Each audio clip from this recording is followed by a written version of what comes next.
There's never been a better time than now to stop what you're doing and tune in to Straight Up, TAB Radio's weekly podcast that will guide you through the difficult journey that is the punt.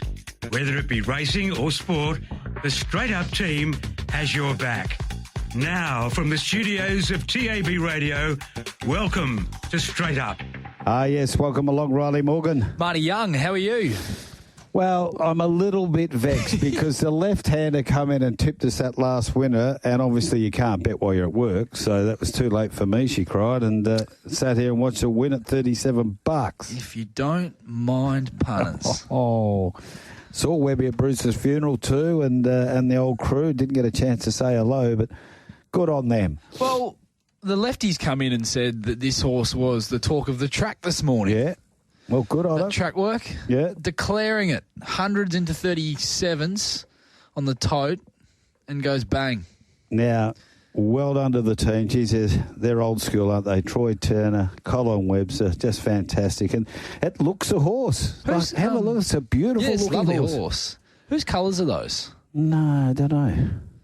I haven't seen those too often. No, I can't. I'm just looking at the owners. It's a lot of old owners in there from the stable for many, many years, but I'm not sure about those colours. Mac might be able to tell us. He's a bit of a colours man more than me. What about our mate Rory Lobb? Tell us about this. The lob's gone with the lobster. He's rolling with the punches at the moment, old Lobby. You got to give it to him. I actually, you know what? I didn't have Rory Lobb becoming... Yeah, this sort of extroverted lunatic. Yes. Or at least this side of him, his sense of humour coming out in 2025. But it's got to hand it to him. He's, playing some unreal footy and having a bit of fun with it as well. Sure is. So, yep. Light-hearted look at it. It's amazing, isn't it, with him? He was pretty much gone. He was out of there at the Dogs. He was looking for a fourth club. Yep. And then all it took was... a couple of injuries down back. Jones went down. How good has he been down back? And who would have thought prior to getting to the Western Bulldogs that he'd be a backman anyway? Correct. You take on the Oscar Allen now. He's apologised after the Sam Mitchell meeting. Yeah, we probably spent the first 10 minutes of our chat with, I spent the first 10 minutes of my chat with Mick a little bit earlier today talking about this, and Mick had some really good points, I thought. Okay, so we'll wait on that. A bit of depth, so we'll wait on that. But I thought off the top, Marty, that some of the terminology used by Oscar in that apology was a little bit funny for mine. It just didn't sound or feel right, the terminology he used. So was it written for him, do you think? Well, he speaks of his remorse and how embarrassing it's all been for him. And I sort of think to myself, how can you be remorseful about you haven't haven't king hit someone. No. Obviously the club. Anyway. We'll listen to what Mick has to say, and it goes on, and I know it's West Coast, and I know all that, but just get on with the footy. It ends up boring me. And then you listen to about 20 different commentators. They've all got a different opinion on it. And at the end of the day, you know what? End of the day doesn't make one bit of difference. Not one iota. Not one iota. Pakenham race number 3 is a minute off, and then Pinjarra race 4. So we'll have a look at Pinjarra race 4, because straight after Pakenham, we'll get into your chat with Micky McGuane for Dankz.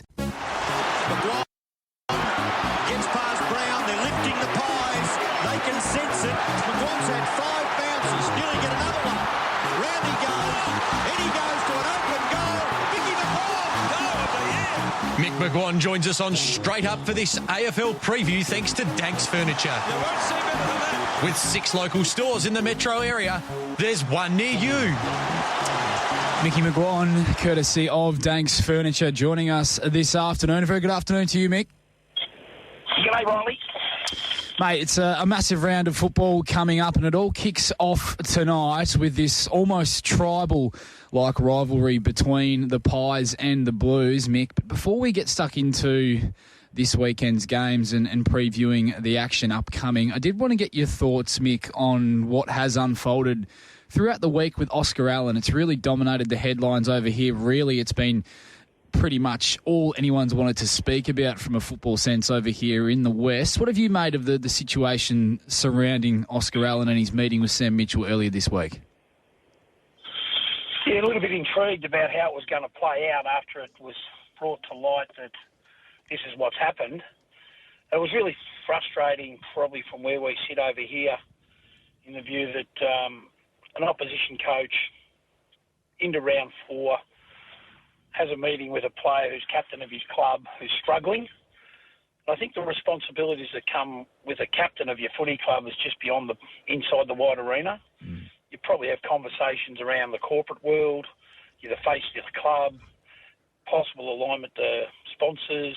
You have these meetings in good faith that he's the face of our footy club, and generally sponsors want to become an extension of the people within that organisation. And then you sort of find out that this is what's happening, and you think to yourself, well, gee, does that fit in the scheme of things what a captain has to do? Because ultimately, any leadership role at a footy club, you're sort of away from the norm. You separate yourself from the rest of the playing group. That's just the way it is. And in this situation, and I know the world's changed in the sporting arena and we're more mature than ever when it comes to player movement, but it's really important that you understand as to what's happening and transpiring in these situations. So it's one to sort of understand that you've got to try to make the right decisions from a business sense, but also it's pretty important to understand that you've got an obligation to the footy club that's had the faith in you to be the captain of your footy club. Which leads me to a point that I haven't heard the narrative around what happens into the future.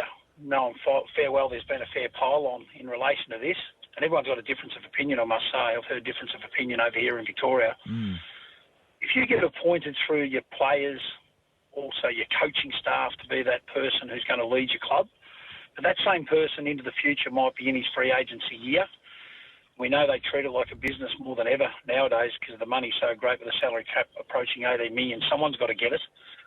And if you think that you've only had 4 or 5 years left, probably do you reserve the right from saying, I appreciate your thoughts that I'm the right person to steer this club, maybe out of the wilderness in West Coast Eagles situation, but any player. But I'm not going to accept it because I'm here to probably explore my options. So you really don't get your man. You don't get the right leader potentially into the future because there might be some players that walk away from that honour that's bestowed on you for a period of time and you think, well, just maybe if people don't accept it, I'll talk to Sam Mitchell into the future or Craig McRae or Brad Scott, Chris Scott. Knowing full well I'm exploring my options to further my career because the offer there they may give me might be different to the offer that my current club gives me. I'll just walk away from that responsibility of being the captain even though my peers want me and the club wants me. And I don't want to be heckled and jeckled in relation to the decisions I make on the run. Mick, I'm not sure if you saw the press conference with Oscar a little bit earlier today that took place, but it wasn't exactly from my standpoint an easy watch. And I thought some of the terminology that he used in his almost public apology of sorts, was interesting and probably just, I'm not sure if it was the right terminology for mine that he was remorseful for that meeting and embarrassed by, I can understand the embarrassment regarding how it's been so openly viewed in the public eye, what transpired, but the fact that he was remorseful for having that meeting, am I off the mark by saying that's interesting terminology? No, I reckon you've hit the nail on the head, to be honest. I thought it was a strange word to use in that situation. I would have been probably more authentic when it comes to getting up in front of the camera and just say, well, okay, I understand that isn't a good look. If I had my time over again, I certainly wouldn't have went down this path, knowing full well that there's been a lot of narrative around the decision I made. It's not a good look. I've embarrassed the footy club. I've actually embarrassed myself. Now that we've sat down with the right people and I understand where they're coming from, I'll improve from this. The boys still want me to be co-captain and work with Duggo. He said that. So that's a show of faith from their point of view. But as I said earlier, Riley, the landscape's different. In my day, I don't reckon it would have been heard of. No. And if you did do it, there'd be backlash internally. Well, what are you doing? Come on, Shorey. Aren't you with us? We appointed you to be our main man, and then in 6 months' time, all that faith gets thrown out of the window because you want to leave us and the sinking ship that we are at the moment. yeah, I reckon it would have been a different narrative years ago. Whether it's a softer environment we live by or the empathy's a lot more prevalent in today's footy world, I'm not too sure because I'm not in clubland at the highest level, but a lot of this discussion does take place. But one thing I do know, if you become ordained the captain of your footy club, you've got a responsibility outside the four walls and also that white line you play on. There's a lot more to it. And as I said earlier, the corporate attraction, they'd love to see the captain of the footy club at their corporate functions, the voice of reason, what solutions are attached to get us out of the hole we're in. You're a huge part of us getting there. And then all of a sudden you're perceived as jumping ship. I just don't think that's a good look. No, I think a lot of people are with you there, Mick, excuse me, regarding Oscar Allen, and obviously not something that you probably would have seen take place when you were playing, Mick, and I think a lot of people are still on side with that view that it's certainly not something you'd want to be seeing from your captain, but it is going to be interesting to see how it plays out from here, but I guess the main point is that Oscar gets back to playing the football that we know he can play, which he hasn't been able to produce early doors this season. So fingers crossed he can be the leader the footy club needs him to be, and his form can rise with that as well out of this incident that has taken place in a very public setting this week, Mick. But a massive game taking place tonight. It's one of the great rivalries in footy, Mick. A rivalry that you know all too well. Collingwood taking on the Blues, the MCG. A sellout crowd from all reports as well on a Thursday night. That is terrific. Collingwood go in $1.45 favourites. The Blues at $2.75. The line is at 13.5, and the total points 168.5. What are your thoughts heading into tonight's blockbuster clash? Yeah, I'm expecting a tight contest. It always, when these two clubs meet, irrespective of what ladder position or form says, there quite often can be a turn-up. Carlton, I thought they were terrific. They've done a lot of good things throughout the course of the year. Their fade-outs has been a concern. And we spoke about this last week about the inability to defend transition. And let's face it, Collingwood's got their mojo back. They won a premiership on the back of their back-to-front ball movement and the ability to score. Last year, they were ranked 14th in that facet of the game. This year, they're back to where they were 2 years ago in their premiership year. They are taking the game on. They want to take the corridor as best they can. And if Carlton don't want to transition or leave those gaps open for Collingwood to pierce and go through, they'll hit the scoreboard, the Pies, because I reckon them down back they're a little bit brittle besides Wiedering. He's a fantastic player, but they've got three tools to contend with: Myercheck, McStay, and also Membry.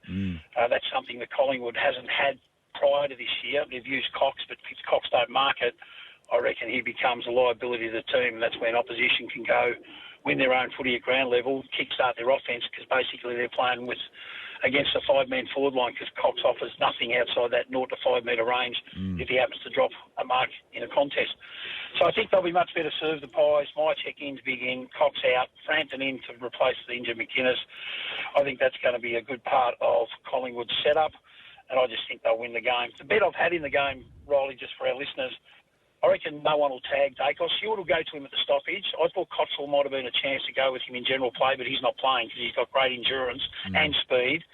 But I think Nick Dankz, 30 possessions or over, around that $1.80, $1.85 market, I reckon that's not a bad fill-up. Nick Dankz disposals on a bad way to play tonight's game, Mick. Mick, if the game's in the balance tonight at the half, particularly, there are going to be some big questions asked now of Carlton in that second half, given these fade-outs we have seen from them consistently.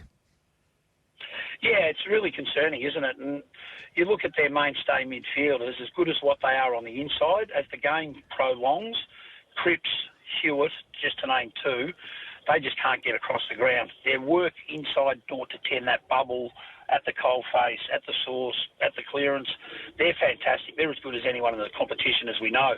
But once the game gets into open field, which Collingwood will look to try to do, get that chaos game going to force the opposition to defend and force them to run as deep as possible to defend Collingwood's entry, that's when they really do get tired. And you only need two or three fellas to really get goal side or not do your role in defensive cover, particularly through the corridor against the Pies. You'll get exposed, and that's, I reckon, the way the game will play out tonight. Seeing how that game unfolds later on tonight, we do need to get rolling with the remainder of these games this weekend. Tomorrow night, Geelong looking to bounce back against Melbourne. $1.21, they are hot favourites. Melbourne at $4.40, the line at 27.5. The total points 172.5. Yeah, they're hard to beat at GMHBA, the Cats, and I think they will win this one. They've won 5 of their last 6 clashes. They've been in games. I thought they were terrific in the first half against Brisbane. Disappointing in the third quarter when they just allowed Brisbane to control the game through kick mark, and they had time in possession, which is a go-to when you're playing the Cats. You can't allow them to out-possess you, otherwise they'll just penetrate the game and hit the scoreboard just because they're so pure with their ball movement. And on the other hand, Melbourne, they've been disappointing the last fortnight, haven't they? They had a shining light last week in Harvey Langford, the rising star, pick 6 from last year's draft. What a good young player that young man's going to be. But their mainstays, their leaders, just have to stand up. They've got to bring some brutality to the contest. They've been questioned whether that mix is going to last them this year. What's it going to do? Is it going to prick their pride? We're going to see a spike in Petrarca's form, Oliver, Viney, Gawn. These mainstays have been so good for their club for a long period of time. But right now, they're under pressure. They have to perform and they have to lead the way. Will it be good enough? I don't think so. I think Geelong at the $1.21 will get the money.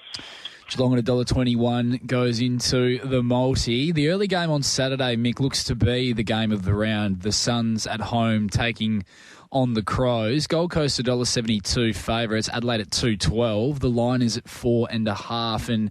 And your man, Mick, I think gets a really good opportunity this weekend. The rising star contender Sid Draper, given the news we are hearing that Matt Crouch is going to be managed. Yeah, well, you'd think they'd go to young Sid to come into the team, and obviously Josh Rochelli's out with those fractured ribs. Geez, those 3 key forwards look dominant at the moment. Thilthorpe, Walker and also Fogarty, they're hitting the scoreboard. Their midfield, Rankin and Dawson are in good form. The unheralded one through that part of the ground who's had 16 coaches' votes already is Soligo. So the midfield battle's going to be intriguing. Wits and experienced ruckman. Touk Miller pushes forward, hits the scoreboard like he did last week with 3, and Anderson and Rao, they just know each other inside out because they're mates. They played a lot of footy as junior players together, and now it's bearing fruit at AFL level. I think Gold Coast will win. Not 100% convinced. The first time they'll be challenged, Adelaide will be the defensive side of the game. They've got their game on their terms, and good on them for doing that.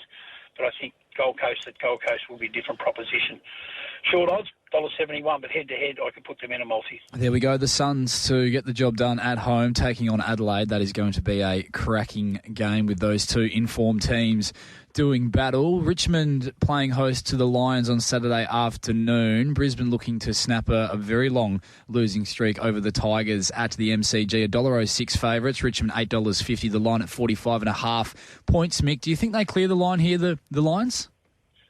Yeah, providing it's a fine day, and that's anticipated. If the weather's good, a little bit of sun on their backs, I think they'll just be able to get their game on their terms, even though the young Tigers will try to apply pressure. Will it be good enough, long enough? That's the debate. I think Brisbane's experience, they revisit the MCG. Premiers of 2024, that brings back good memories. So I think they've had a real positive start of the season. They've beaten 2 teams that were in the finals last year. A bit different to 12 months ago when they were Norton 3.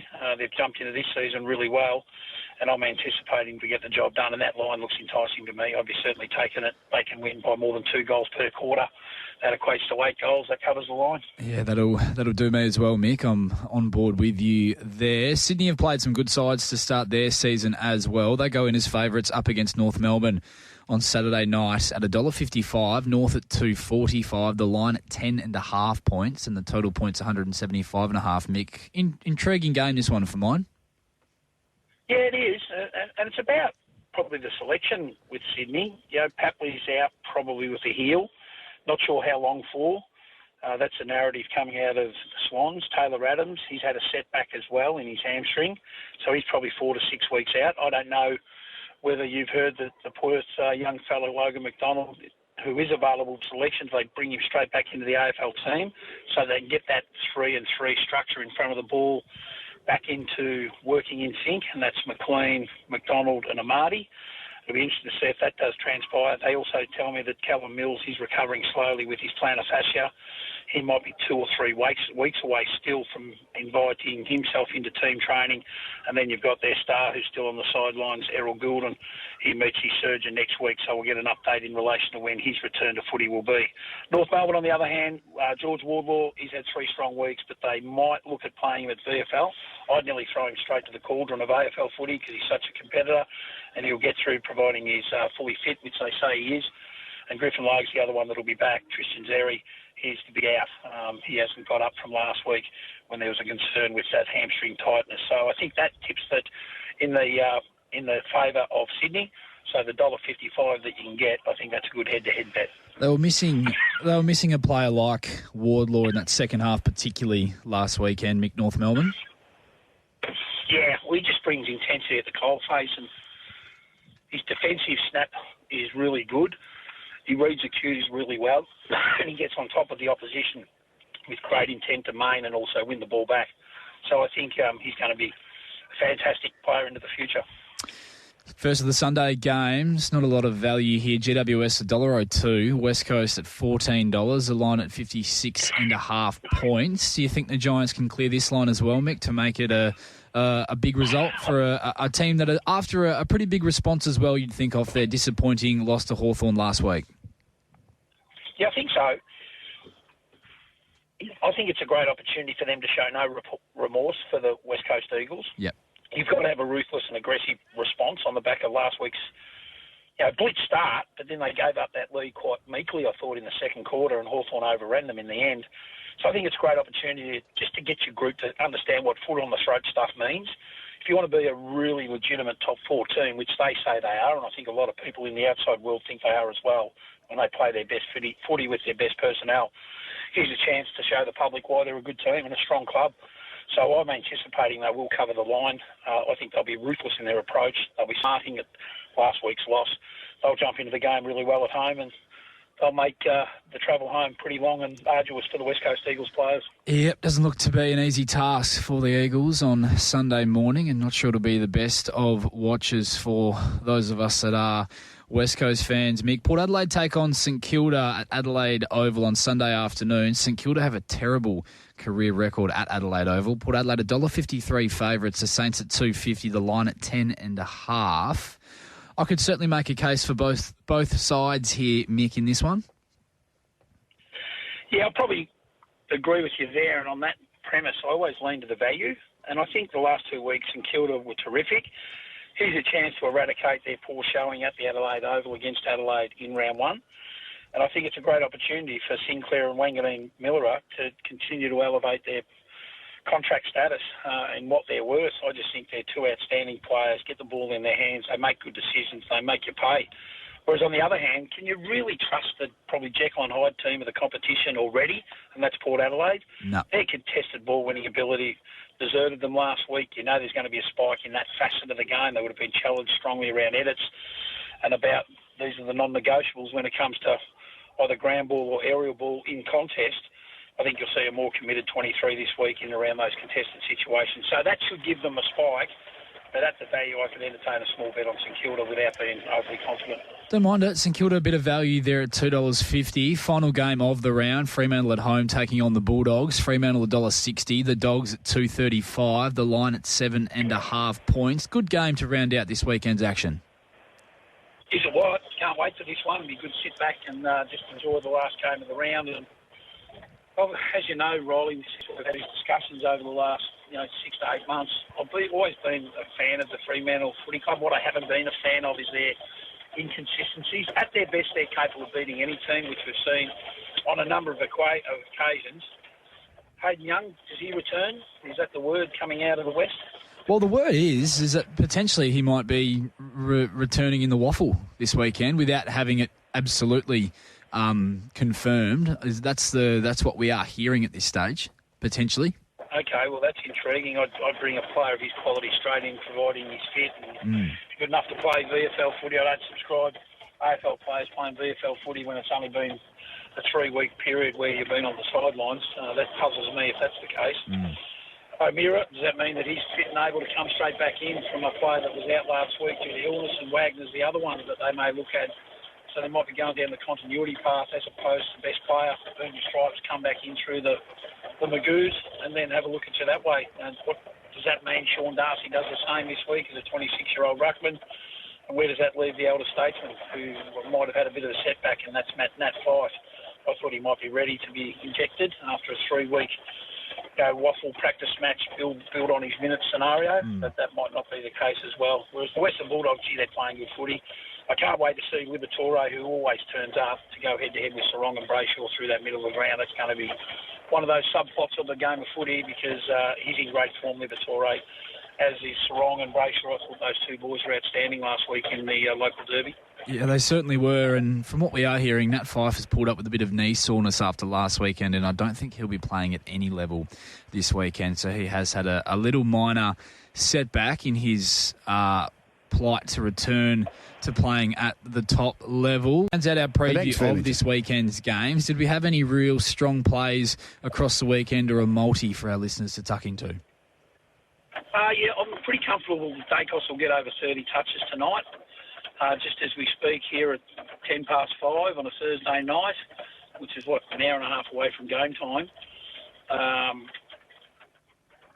It's raining, and it's raining quite heavily. Now, whether the MCG is getting the same rain as to where I am at local footy training, time will tell.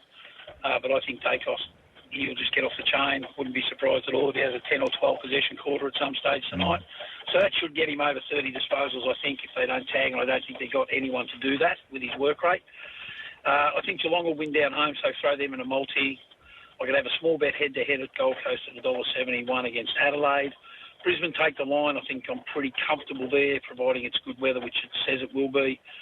Sydney head-to-head, put them in a multi, and the other one that you can throw in a multi because I think it'll be lambs to slaughter. I think GWS will absolutely destroy West Coast Eagles at home because I think they're, the word I get out of GWS, they're angry. They'll play aggressive, they'll play strong footy, and I think they'll be too good for it, the Eagles.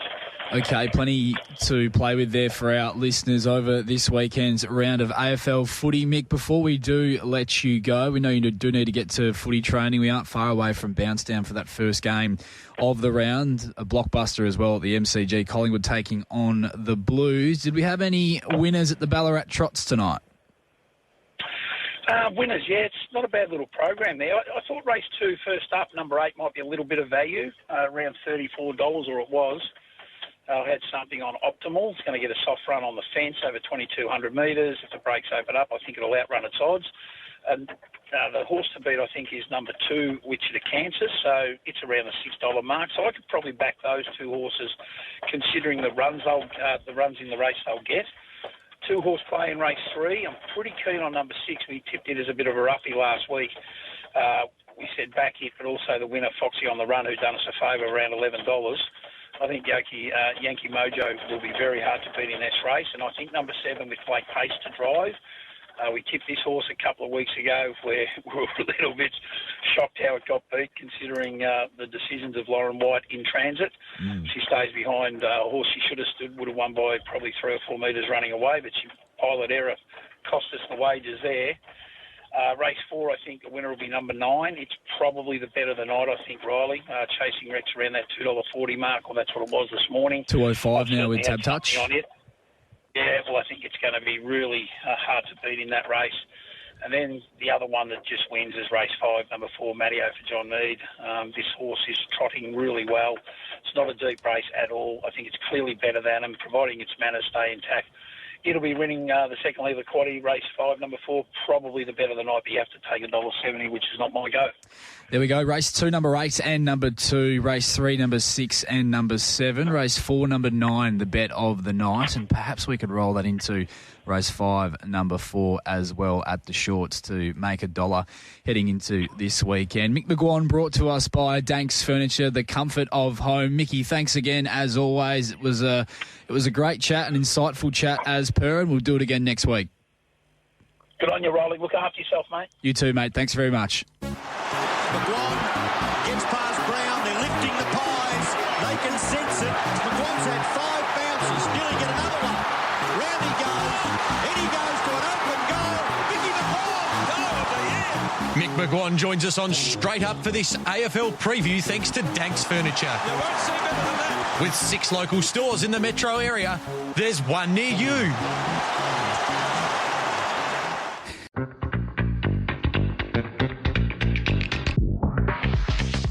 The Perth Racing Preview is where the Straight Up team finds you the winners, and here's the Straight Up team with their preview of Saturday racing from Ascot.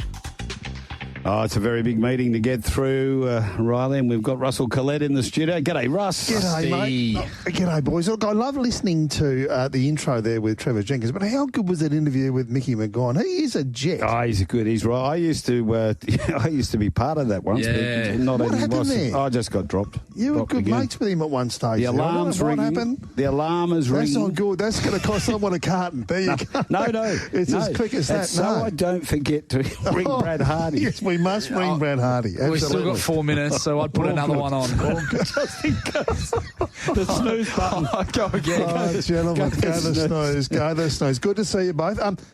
Just quickly. Yes. Have we got the trumpet for Riley? What did he do? A second. What didn't he do last week? He can have a Brilliant trumpet. form. Brilliant No, he was form. very good last week. Siberian Yep. siren. So, yeah, I sort of helped Said it him was a the bit with way that one. over, Did you so see, he's potting the prices. Did you see? We rate you. We rate Did you you. see? Did you see the price Tab Touch went up? Siberian Siren last Saturday, What price was it? $18. Yeah, Oh. and you potted me at the 11. You were potting me at 11 and started about 480. I was happy. So there were some punters out there that got the $18 or a snippet of it with Tab Touch last weekend. I was happy with my $5.50. There you go. $5.50 Very do good. me. Very good. You do want the 270 B-bar dose still? Or it's still available for you if you want it. I think she's still I trying to think there was get a little out. bit of potting in there. A lot of potting last week, but we got through it all right and certainly provided some good value. The 260 6-inch heels Mate, would have been nice as well. Yeah, what about the beach pad? What about the beach pad, Yes. Deacon, please? Something And for a the bit of battlers. trumpet there for the old trumpeter. There you go. Gotta be happy with that. You did say you made it train 5. Declarations. How many did you get? You got one. Well, But you just declared those too. They were past the post, and they won like that. Deacon wasn't an easy I was watch. sweating with Deacon. No, I wasn't. I was Oh, the happy big as grey well. come up. I said, My oh, they best of the wouldn't day got up, Jokers. Jokers. Call the map exactly how it happened. Yeah. Hey, there was a lot of comment too on the text line about how good the speed maps were last week. They were excellent. I've And spent a fair bit of time on them. I had a few people congratulate me on the markets, and I'm congratulating Riley on those couple of ones that he fluked as well. Mart, seriously though, your speed maps were outstanding Weren't they? last week. They were fantastic. Yeah. And I couldn't, watching that race unfold, the fact that you've lobbed Joker's grin 3 back the paint How in your good. speed map What- last hey. week, and that's exactly how it panned out. And was it the 2-year-old that I brought up? I said, hang on, isn't there another world here they kick up and make it hard for this? And Absolutely. It's $1.60. Yeah. Yes, Queen. Yeah. I didn't see that. I didn't may see this that be one the happening. one? May this be the one I did kicking not, up? I did not see that It happening. was like you were giving us a speed map off a replay. Yeah, That's what it Vasco was da like, mate. It was Gama, that the good. great He's the navigator. best. He's the best, Mart. Don't worry about that. Ascot on Saturday, big day, Riles. What are we looking at? Weather, track, rail, and anything else you want to tell us? Chance of a few showers on Saturday. There's a couple around tomorrow, I believe, as well. 30 degrees, really strong easterlies in the morning, becoming a little bit more northeasterly through the afternoon. So the rail at the 7-metre position, you'd be probably wanting to err on the side of finding horses that are going to settle in the front half of the field. Rusty? Yeah, no, definitely, Riley. And the markets are up, which is fantastic. Whoever's done that at Tab Touch, well done. I think Schnauzer Nell and I've got involved, and good luck to him. Schnauzer. So he should. Good on him. Well, I actually did a market last night in case there wasn't one, and there was very little difference between the two of us. So Oh, that's good. We I can't hope pick the he eyes is out of spot on. overs or Schnauzer. not. I really do. Tab Touch West Speed Platinum Handicap. It's over the 1,200 metres. Start time is due to go 12:24. 1 Sky Duke, 460 to 380. Jazz Session, 260 to 215. Fortune's Luck has been 8 after drifting early. My Lovely Pet, 13 to 11. Cryptic Joy is 9 out to 10. Classic Ruler 11 to 19. 7 If I Didn't Have a Dime is 21 out to 51. 8 Blitzen Babe is 18 into 13. And 9 Star Power 26 just tickled into 23. Good-looking horse, this Jazz Session. If you see it live, it's a ripper. Nice mare. Mare's in form. It's consistent, drawn well. Sean O'Donnell, stable's firing. It does meet the other one 1.5 kilos worse, but the way it won, I think it'd be very, very hard to beat. I had it at even money, and I see it's come into about that now from the 260. Sky Duke was very good. Certainly will be probably better off at the 1200, where he's had 3 wins from 5 there at the 1200. But I think this Jazz Session, you get those good mares, money. They just keep winning. When they stay in that form, they stay in the zone for a long time. And the coat, you wouldn't have seen a better coat at Ascot the other week. And, she's a really nice young 4-year-old mare, having start 13. And he's in just fantastic touch. Fortune's Luck on the 7-day backup probably looks a third pick out of the race. I'm a bit concerned with My Lovely Pet at the 1,000. The 1,200, more a 1,000-metre horse than me. And that's pretty much the race from my view. I had Sky Duke and Jazz Session going forward. Correct. I had Sky Duke in front, and I think that gives him a good opportunity of turning the tables on our favourite here in Jazz Session, who was too strong for him last start over the 1,000 metres. Jazz Session, I will say, she is going absolutely super this time in, but she does need to tick that 1,200-metre box, which she hasn't been able to do in her career to date. I'm not saying that she won't. I think she'll get the right run to do so, and she's in the form to do so as well. That is a box that does need ticking, and I just don't see any value in her price for mine at the moment. Not overly keen on this race. I think Classic Ruler can be an improver, second up at a big price, and can slide forward from that tricky gate as well. I thought he fought on really well fresh behind Jazz Session in what's pretty much the key form reference race for this last start. I didn't have a real strong opinion here, gentlemen. I thought there was enough to suggest that Sky Duke would give Jazz Session a real run with the weight swing at the 1,200 metres, mapping to find the fence. But, just happy to sit and wait from a market perspective. A little bit of specking there. The Fernie runner, Blitzen Babe, in without a trial. Always got to be careful when definitely when there's that early money there. Okay, so no bet for you, Riles. You're happy to be with this favourite? I'm happy to stick with the favourite. I just really like the look of her, and I, as I said, you wouldn't have seen a better coat out there the other week. She is in absolutely fantastic condition. Okay, you're listening to Straight Up and a preview of Ascot, the big meeting out there on Saturday. Well, let's go back now to Ascot race number 2 on Saturday, the MCA Polytrack Plate. You're excited about this for the 2-year-olds, Russ. Let's have a look at the market thus far. And number 1 is Statewide, resuming $8. 2, Who's Talking, 18, 34, 31. Brave Dragon, 17 to 23. 4, Aussie Reactor, 34. 5, Bradbury's Moment, good off the trials. 9, 11 back into 10. 6 is Hassani, 10, 11 into 8. 7, Lanfranco's 51. 8, Snip of Romance, 31. 9, Unfortunate Lad is 31, 41 back to 31. 10, Hard Solo, 8, 850. 11, Snitzer Latte is 290 to 320.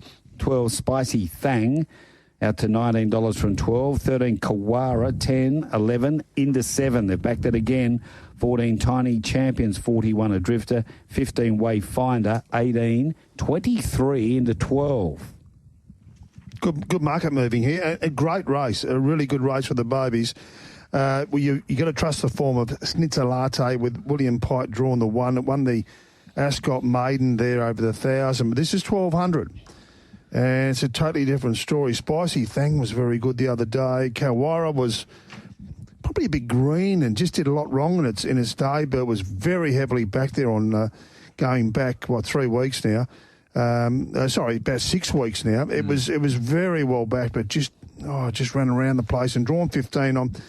I'm still not convinced. Bradbury's Moment, a great trial to have a look at. Also Hassani, the Dundee horse there. A couple of good trialers there. And, of course, Statewide now with the blinkers on and back to the races after a brilliant third there coming from last behind Capitola. But a terrific race. I probably left a few out. Hard Solo has been supported. Brave Dragon at bigger prices. But a really good addition here for the 2-year-olds. Great race. Speed map impossible. Not involved. Very Threw it out the hard. window. Yeah. Yeah, very hard. That's in that instance, Mark. You just throw your speed maps out the window and back the best horse. That's it. Now, you were all over. You led the charge for Kawara first up. I did. So Are did you I. buckling up or not? Not from that barrier. No, it looks tricky, doesn't I it? was very strong on debut. I just cannot butter up. Yeah. Really good race. I've put Snitzelate on top. I did really like the win on debut. Was backed as if unbeatable. Was a pretty slowly run 1,000-metre contest. It was a very soft win on the line. Not sure that was the best part of the track as well, where Pike took that run with her. Good as Hell has already come through that race and won subsequently. She trolled like a really smart filly prior to that as well. And Pygmalion ran well again yesterday to make that form look pretty good or even better. Just needs to navigate a bit of traffic from barrier 1, which I think she'll have, given she isn't the fastest of fillies out of the barriers. And I think she will be hard to beat again. That's the way I'm going from a tipping perspective. But I found this a pretty tricky race. Really liked the look of Hassani at the trials. Rusty, done deal. Collett has had the 2,000-metre trials and has just looked really stylish the way he's and professional the way that he has gone about it. For sure. I love the trial of Bradbury's Moment in behind Elite Bow, who we saw win yesterday as well. I thought he got home really nicely in that trial. He's the half to Burberry and also Come On Emma, who races for Simon Miller at the moment. So that's a good, well-performed family, especially in recent times. And statewide, I thought was a terrific debut in a race that was the tempo didn't suit him, and where he got to in the run was dominated by those horses that settled right over the speed. Steve Parnham got a long way back, and his work late was outstanding. Didn't trial in the blinkers, Rusty. Gets the blinkers on here for the first time, and I didn't mind the trial behind Diamond Warrior most recently. So it was pretty held up there to about the last 200 and came through the line well. I think the blinkers will make a big difference, Riley. I think 1,200 metres is a big tick for this horse. I've got Snitzelate on top, but I am also very, very wary of this number 1 horse statewide. I think he's a nice colt. Okay, each way all day. Bradbury's Moment from 14 at the barrier with the blinkers on debut for Daniel Morton. For me, I think the stablemate goes very nice. Hazani with Jared Noski on board, also drawn wide. I've got a feeling there'll be a 3-wide train in this race. There's a big field, and I'll be happy to say that I think Snitzelate will start at a much bigger price than it is currently. I'm sort of having it more towards the $4 mark. Yep, that's so fair. We'll see if I'm right or wrong there. As I said, Spicy Thang was very, very good there at its second start. It did box, but it boxed on well at the end. And the trust there, Kawara. It lost a lot of my faith in that first run. Just a bit green, and who knows, it might have. Do you reckon improved. they might go back with Kawara this time from that wide draw and see if it can ping home? Might be much better. Do. It's and it might just do it. It might be the difference. It might be the difference. So a terrific race, plenty of chances. And if you've got a baby in the race, you're going to be excited and you're going to be at Ascot because there's plenty of chances in it. Might be a few, unfortunately, very unfortunate. We'll endeavour to give you some updates when they come through, but Chris Parnham, obviously his health is up in the air heading to this meeting on the weekend. Yeah, I haven't heard much. I'll give Locke a text in a minute. Pakenham race 5, those divvies, 5, 2, 11, 3. Spione, the winner, John McNeil, 550, 170. Icarus was about to win and TB just jumped on its back, $1.04, and Posh Eye not at 6.30. Quinella 6.30, Exacta 17.70, the trifecta 225.50. And the first 4, 5, 2, 11, 3, 637 even. 1 and 5, the double $16, 4, 6, 8, 10. How's that Retrovision text line looking? Been very quiet. Yeah, it's been a little Dubby and all those blokes. Yeah, those blokes are a bit quiet today. Oh, they'd be watching the footy. Get your bets on the footy. Geez, some strong thoughts here from Sammy, who's texted in. Oscar Allen. Jeepers, he's a... Does he want to shoot him? He says, Oscar Allen is a disgrace to the club and all football followers. He should be sacked. Very greedy and selfish. No commitment, no spine. Imagine going to war with blokes like that. They would leave you to die. Strong thoughts. It was a tough thing for him to do today, too. Strong thoughts from Sammy. Sammy, well. Jeepers. And one of our listeners has asked about what is going on with the super picks at the moment. That's Shorty. We'll get him on tomorrow and find out about that. That's his department. Went from 5 for each state on a Saturday to 5 across the whole Saturday. Now only 3 apparently on this Saturday. So okay. Dwindled away. Maybe you're winning too much, Liam. That could be it. Stop backing winners and you might get a few more. I can't wait till they put me on hold. Golden Door is 4 to 3.30. Lombandina 4 to 3.60. Miss Wall Street 8 to 3.90 and 10 into 9 goes my Jimmy for the next. Let's continue on. I think we get this next race in. It's a small one. It's a good one. The old Comrade Stakes Ascent Trophies at 1,600. What a horse he was. Let's go and have a look at these. Iowa, 15, 17 into her 11. Now, there is a scratching with Zafira out, so scratchings apply. Watch Me Rock. Oh, Rylie Morgan. 240 into 2. Fluoro Neuros 320, 350. Memory Parade 8. 460, that's a genuine mover. Without Reg, 613, back in the 9. Scratchings applied. Sorry, mate. 5 horse field. 5 horse field gets very, very tough. But Watch Me Rock, this horse just wins. It just knows how to win. Since it's had the blinkers at it, it's a beast. The only day it really has got beaten was that day at Bunbury, where I'm still getting therapy for.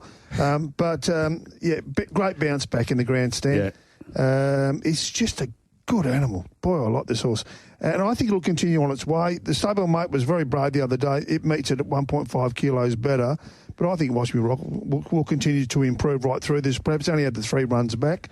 Probably 2 runs, really. 2.5 runs if we count the Bunbury run. Iowa is a bit shorter than I had it. A lot shorter than I had it. First up off that trial, it was well beaten in the trial. And Memory Parade finished its race off pretty well. And now with a smaller field, it might be the one running over the top late, running home. I saw a horse race yesterday, Mark, that made me think of you. It was called Kiss My Rock. Yes. Got to be careful with that one. Very careful with that one. But what about Watch Me Rock? So this is Lockie's favourite horse, but you're pretty well in the queue as well, aren't you? Yeah, well, I think we know from just from going back and watching that replay of the Grandstand Cup, the best horse by panels has won that race. I think would have been a certainty beaten if Pike hadn't found that gap when he needed to. And I still thought he found that gap too late to make his run and win, but he was still too good, too strong. I think he'll more than likely win again, but as you mentioned, Rusty, I'm never a big fan of these tiny fields. Tactics play a big part. How the races run is always very hard to sort of dictate. Zafira's a key scratching as well. And the speed map, Rylie, or Marty, the speed map here? I don't know. Does he lead on Watch Me Rock? Does he take it out of the equation? I don't know. Who leads? No idea. I thought Iowa would lead. Iowa would roll forward. Yeah? Yep. I thought they'd lead. It's the horse with the early speed in the race. I could see them leading on Fluoro Neuro, stablemate even. They wanted to. Yep.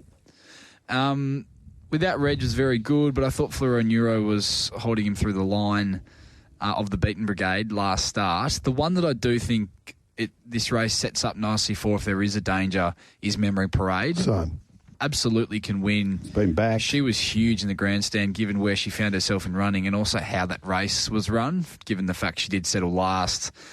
And I think Chris, well, that's the thing. We don't know if Chris will be okay. I'm probably erring on the side of he won't be, unfortunately, after what happened today. But whoever does ride her, I think now will know that she can sustain that run and they'll be happy to put her into the race in this small field from nice and early and get her really sort of rocking and rolling into the corner. Yeah, well, it won't be Rocky Chung. He's off to Kalgoorlie.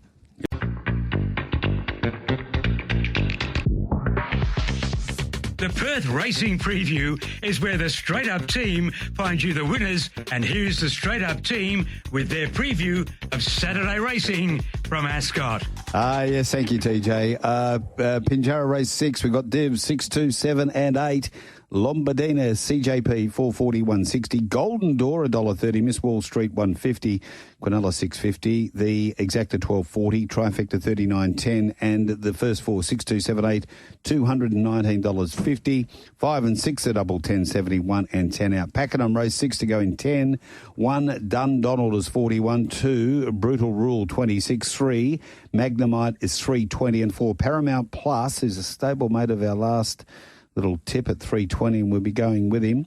Number 5 is Belong Your Baby at 10, 7 Kissed Earth at 5, and 9 is Kadari at $3.70. So that race at Pakenham is 10 off. We now go to race number 4 at Ascot, the Wittens Irrigation Design Handicap, and it's over the 1,400 metres. Time to go at 2:19. I haven't seen Riley chuckling very much off that Retrovision text line. So get them in on 0427 789 571. Jeez, we've got a few that are backing up Sammy. Strong thoughts on Oscar. Yeah, well, you know. Sinking the boots in. Well, the young man who travels by a very fast car who was in here yesterday with me, Seb, he'd stripped him of the captaincy yesterday on the show. One Angel Undercover, 480-460. Did she get the mile, Russ? No. No, she didn't. I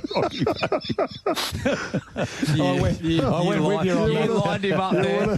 But you would have been thinking me straight away, I think, at the 200. No, there's 4 no to 330's our Rocky Bay, the leader. 3 playing games, 330 to 290. 4 supportive is 15 into 11. 5 Catch These Hands, 34 to 26. Sir Duskin is 51. War Gem is 31. Western Power, 12 into 550, Riles. Yes.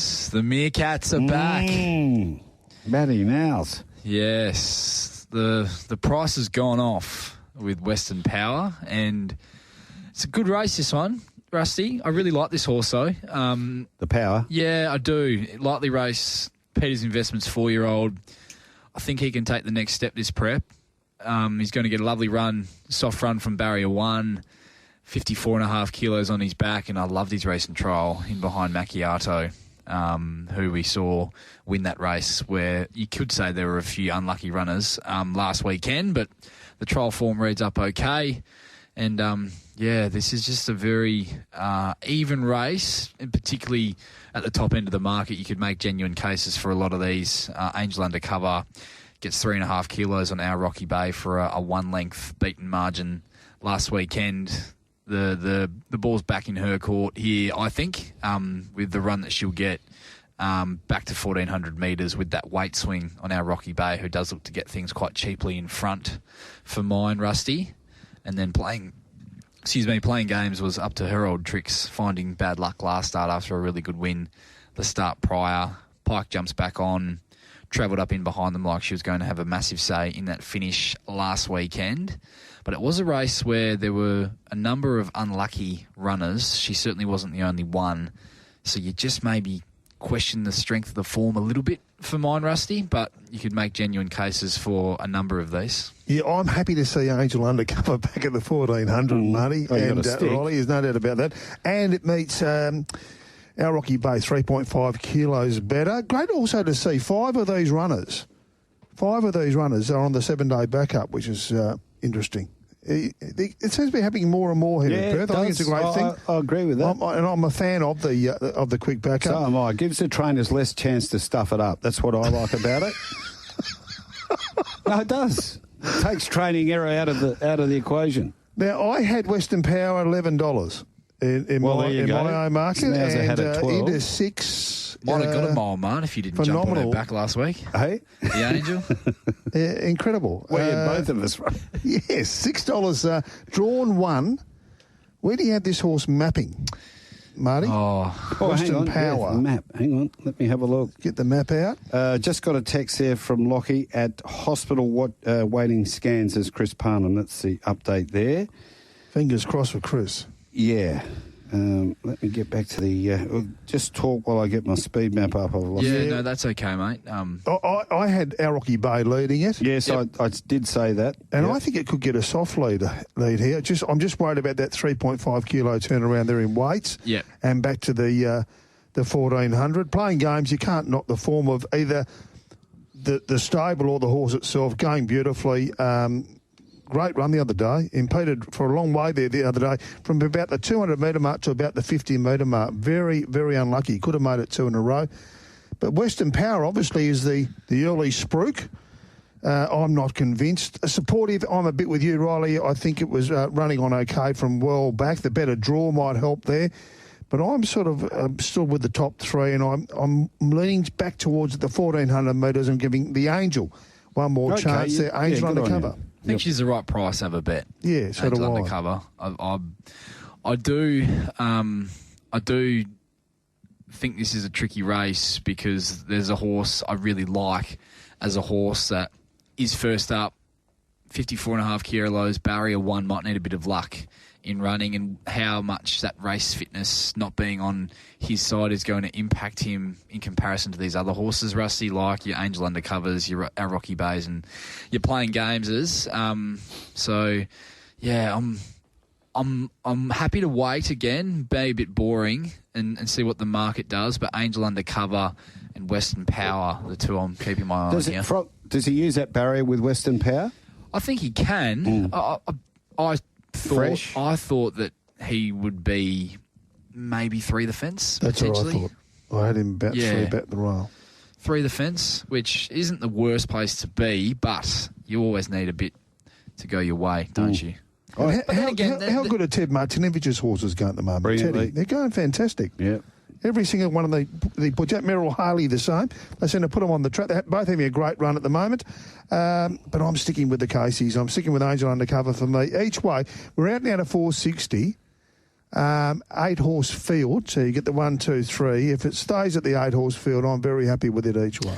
Okay, score at the MCG. We've gone 5.5, and it's 1 point all, so that overs bet has got a bit of work to do for Bradley. Schweppes Melvista Stakes, 2,200 metres, 1 sale session. Haven't the sessions been having another good run? Absolutely. They have just been launching out of the ground again. $1.65 to $1.60. 2 Play Fair, $4, $6.50 into $4.40. 3 Please Mizda, probably leads, 15, 17 to 16. 4 Net Zero, 17 to 16. 5 Superfluous, 7 to 6. Number 6 Max Who's Stappen, probably another leader, 26, 34, 31. 7 Sainty Quality is $19 from 51. They've spec'd this in the old Fernie colours there, and 8 Size Matters is 100 to 1 to 71.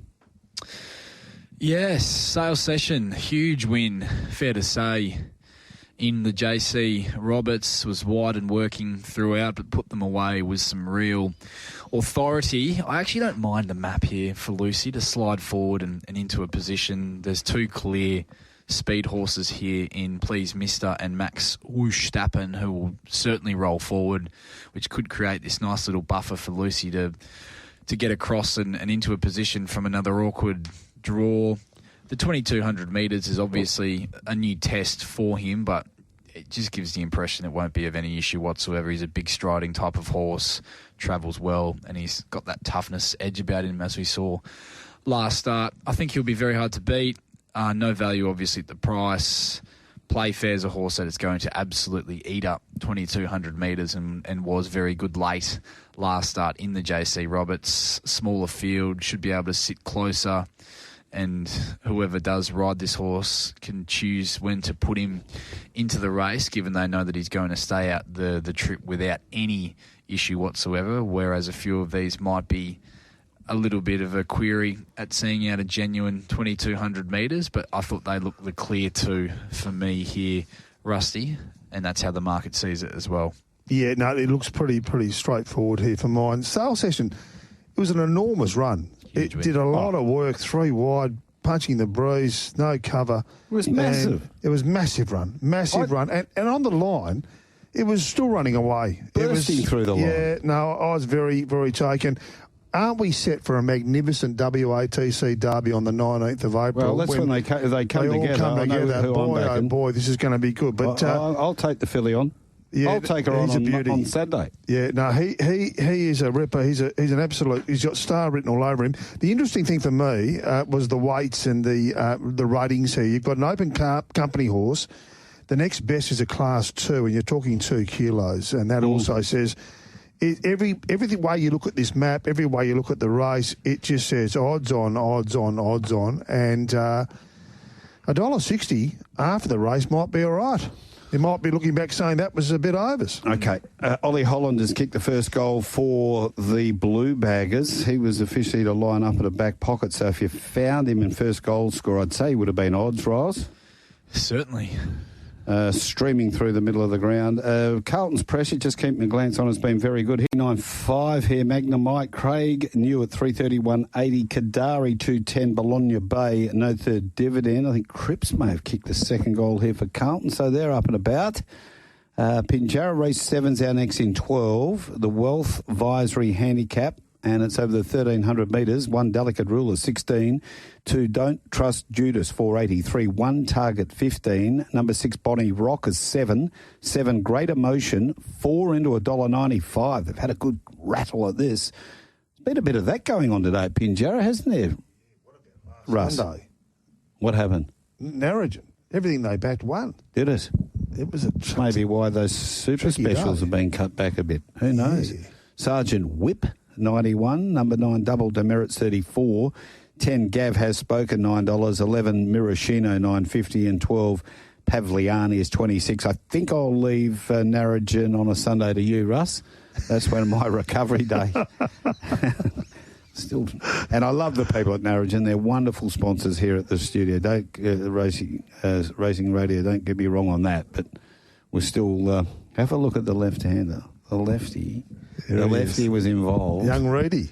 With the race 3 plunge. Yeah. Fantastic. You can tell that too. Yeah, just one look at him. Oh, yeah. Have a look. Try and find the winner in the room, Russ. Pick the winner in the room. That's pretty easy to see. Oh, yeah. He is odds on, put more on. That's what he's saying. In the $38, $37 Oh, I think he might have been triple fingers. I'm not sure. Could be a new car in the car park on Monday.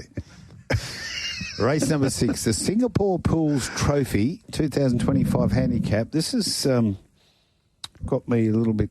Singapore Pools Trophy. I've got to look into that over the 1,200 metres.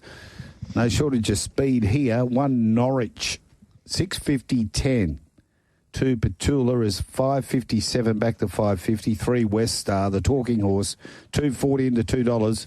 4 Cessation, 465 back to 480. 5 Brave Spirit, 550 to $8. 6 Playing Rio, 14.18 back to 14. 7 Colossal, 16 to 26. And 8 Street Parade is out to $51. Good race. Another good race. Good speed here, isn't it? Yeah, with terrific speed. How good has Norwich been of late? I went through its form last night. Won or placed 9 of its past 10 starts.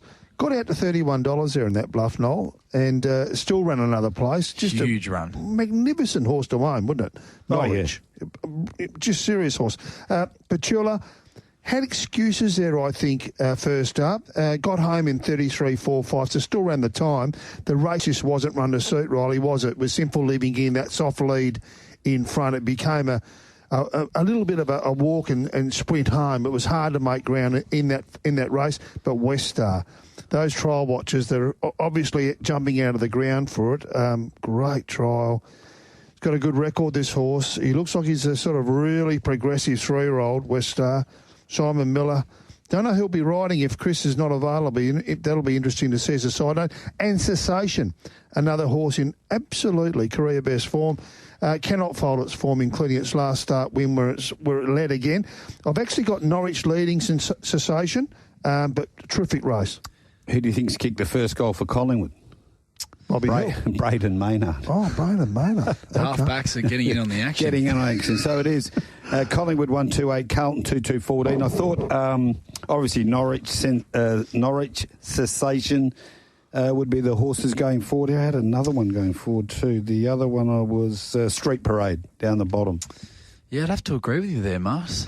A couple of very fast horses. Yeah. So a bit of speed in this? Yeah, plenty of speed. Obviously, the big talking point is the return of West Star, winner of the Belgravia, runner-up in the 3-year-old Classic through the Carnival. Very, as you mentioned, progressive, talented 3-year-old. Loved his trial, slick time as well at Belmont over the 1,000 metres to tune him up for this. I think he's going to, if he's able to win this race on the weekend, parking behind that speed that's going to be set by Norwich and Cessation and put this field away, Rusty, then I think there are going to be a few phone calls being made regarding a quokka slot for him, given we probably don't have the depth of our local sprinters to fill up the remainder of the field with the open class horses. Wow. So some of these more I guess horses with more upside, a 3-year-old like a West Star would really appeal to some people who has that untapped ability and that ceiling. So I'm expecting a much better run from Petula. Yeah, me too. Who I think you can be a bit forgiving. She was off a pretty long layoff.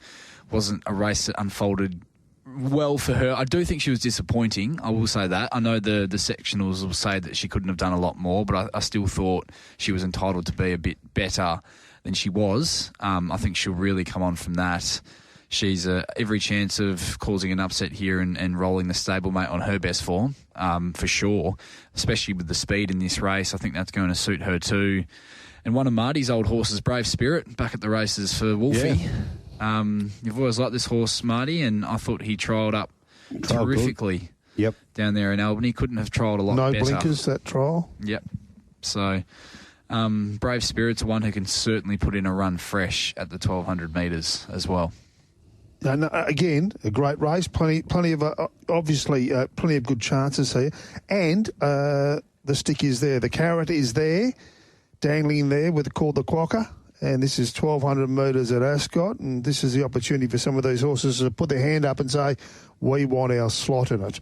And it's already shaping up as a terrific race, but as Rylie said, West Star could be one of those that the phones could be running hot not long after 3:35 on Saturday. But like we saw the announcement from Morton Racing that they've leased their slot to Dave Reed, and Magnificent Andy gets a berth in the race, and he's absolutely unequivocally with what he's done earned a spot in that race. People will argue that it's not the right race for him or that he's not a genuine winning chance, but we're going to have to ultimately, Rusty, fill the remainder of this Quokka field up with local horses, I think, given there isn't, from what I'm gathering, is that it's going to be tough for a few that have sort of touted the idea or flirted with the idea of coming across.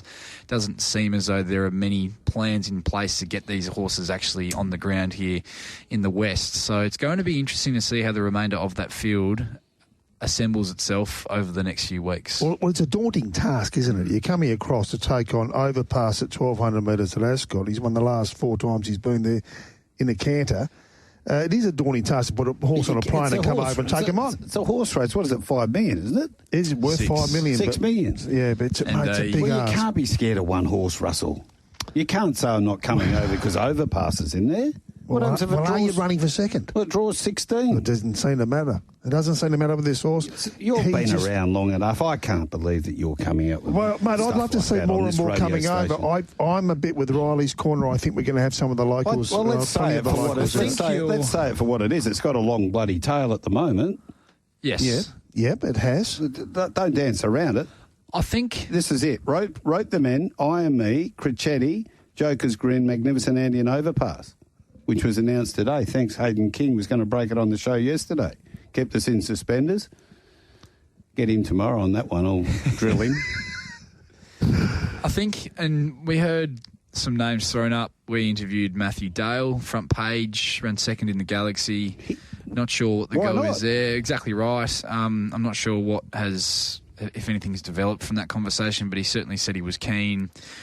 I think that you potentially lose a couple who, especially given it's a race for fillies and mares, to the Robert Sangster that takes place on the exact same day, Group 1 level over in Adelaide. I think that'll take a few. I'm hearing maybe even Benedetta, who might head there over coming here, obviously. Well, I heard him say it on racing.com.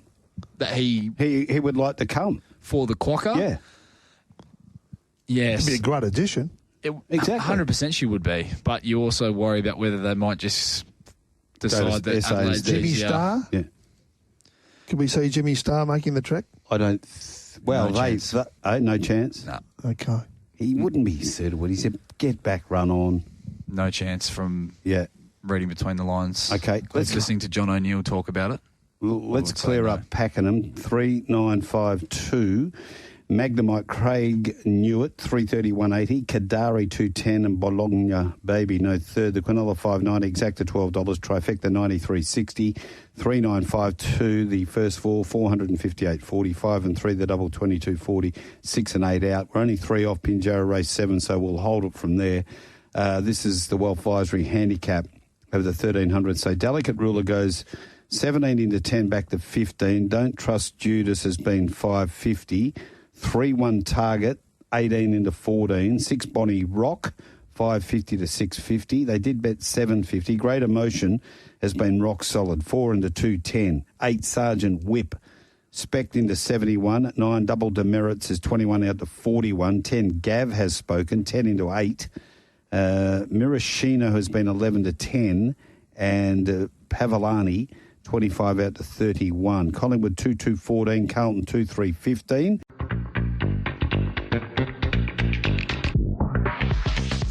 The Perth Racing Preview is where the Straight Up team finds you the winners, and here's the Straight Up team with their preview of Saturday racing from Ascot. Yes, Rylie Morgan along with Russell Collett, and we're about to launch the last 3 races on the program. But Pinjarra Park, race 7, 7-1-2-10, race the race double for Mickey Grantham. Great Emotion wins, CJP $1.90, 104. Delicate Ruler $3.40. Don't Trust Judas $1.90. The Quinella $11.50. The Exacta $21.20. Trifecta $98.10. First 4 7-1-2-10, 450 70. 6 and 7 the double $11.20.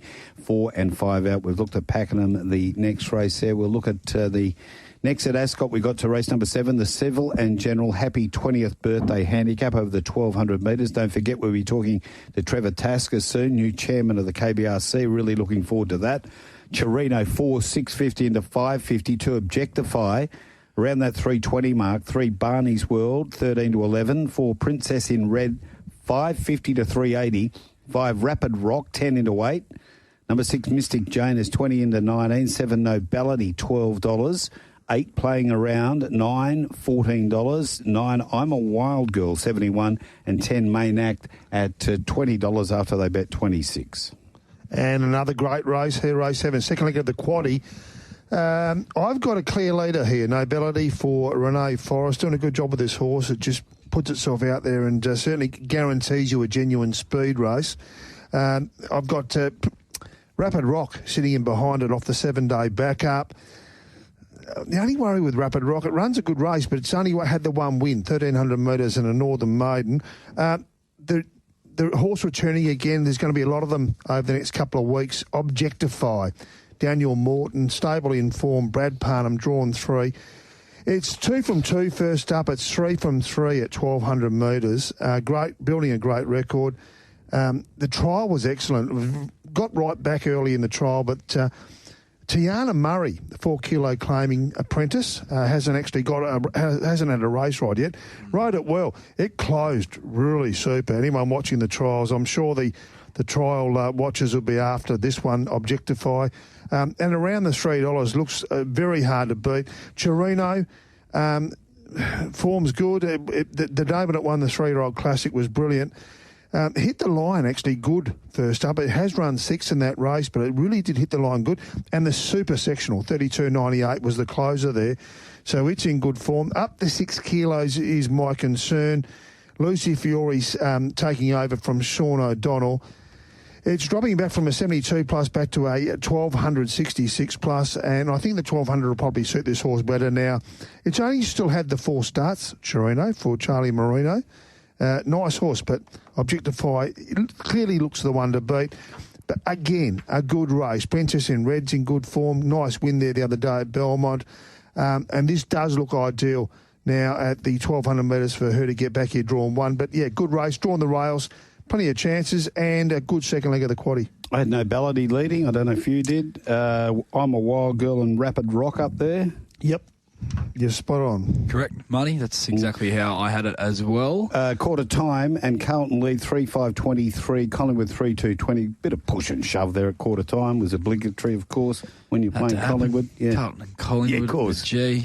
But, yeah, best bet of the daytime for me. Oh, here we go. Objectify. I think she's a really nice mare. I thought her trial was outstanding. As we've seen, she's pretty dynamite fresh. She's 2 from 2, both very impressive performances. She's 3 from 3, 1,200 metres. On a day where it's not a program I love from a betting perspective, I thought it was quite a tricky program to find races where I can enter with lots of confidence, and then there's meat on the bone from a price perspective as well. I just think that's a backable price for Objectify. I was $2. I was $2.70, $2.80. I was $2.50. Yeah, so $3.20 will get me, and I'll make her the best bet on the program for me, Marty. I'm a big wrap on her.